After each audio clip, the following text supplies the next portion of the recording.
अब तो गरीब को यह भी परेशानी है कि अगर उसके माँ बाप मर जाए तो इन मौलवियों के कहने पे वो 1,000 लोगों को खाना कैसे खिलाए। मान लो जिसके पास 4 पैसे हैं, अब उसके घर में कोई इंतकाल हो जाए तब तो बात है, कुछ नहीं है तो कोई नहीं पूछता, और ताकतवर आदमी के घर में जानवर भी मर जाए तो हर एक बंदा पूछने के लिए जाए। अभी कल की बात है, मेरे एक बहुत बचपन के दोस्त हैं, हमेशा साथ रहते हैं, तो उनके वालिद उत्तर प्रदेश से ताल्लुक रखते हैं, उत्तर प्रदेश और बिहार की सरहद पे, तो उनके इंतकाल पे मैं गया।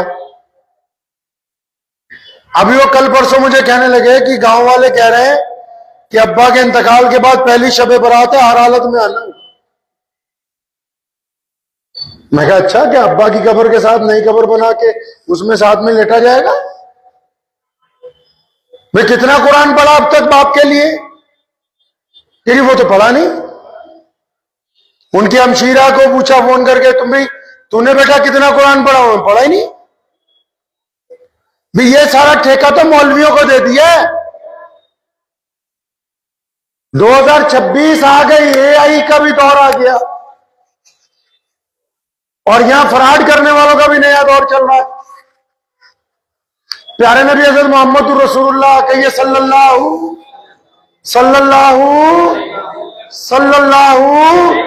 जोर से सल्लल्लाहु और सल्लल्लाहु। हाँ, नबी अलैहि सलाम के दौर में जब किसी का इंतकाल होता है तो पहली फुर्सत में जनाजा और तदफीन,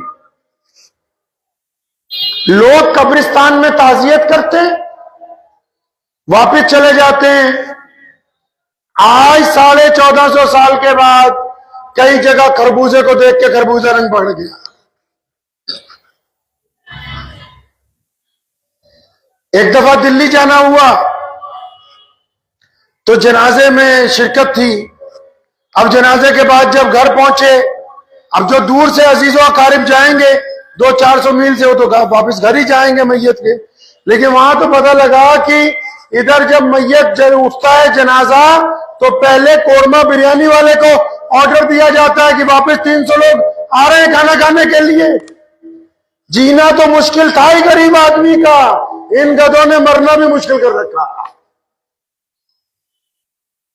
मरना तक मुश्किल कर दिया। अब अंदाजा लगाएं, इस हद तक बददीनी आ गई है, इस हद तक बददियानती आ गई है, इस हद तक गुमराही आ गई है कि जीना तो गरीब का मुश्किल था ही। गरीब को यह परेशानी है कि किस तरह वो किस्त देगा, बच्चों की जिद्दें पूरी करेगा, किस तरह गाड़ी की किस्त निकालेगा, मकान की किस्त निकालेगा, बच्चों को स्कूल की फीसें देगा। अब तो गरीब को यह भी परेशानी है कि अगर उसके माँ बाप मर जाए तो इन मौलवियों के कहने पे वो 1,000 लोगों को खाना कैसे खिलाए। वो दुआओं के नाम पे टेंट कैसे लगवाए, कुरान खुलवाने के नाम के ऊपर इन गरीबों की जेबों में डाका कैसे डाला जाए। अब अंदाजा तो लगाओ, पूछते ही नहीं कि नबी अलैहिस्सलाम से, कि इमाम बुखारी से पूछे या रसूलुल्लाह सल्लल्लाहु अलैहि वसल्लम क्या करना है जब कोई हमारा इंतकाल कर जाए, हम में से किसी का इंतकाल हो जाए, कोई इस दुनिया से चला जाए, तो या रसूलुल्लाह उसको इसाले सवाब कैसे पूछे। अब हैरत देखो, बंदर बांट किस तरह हो रही है।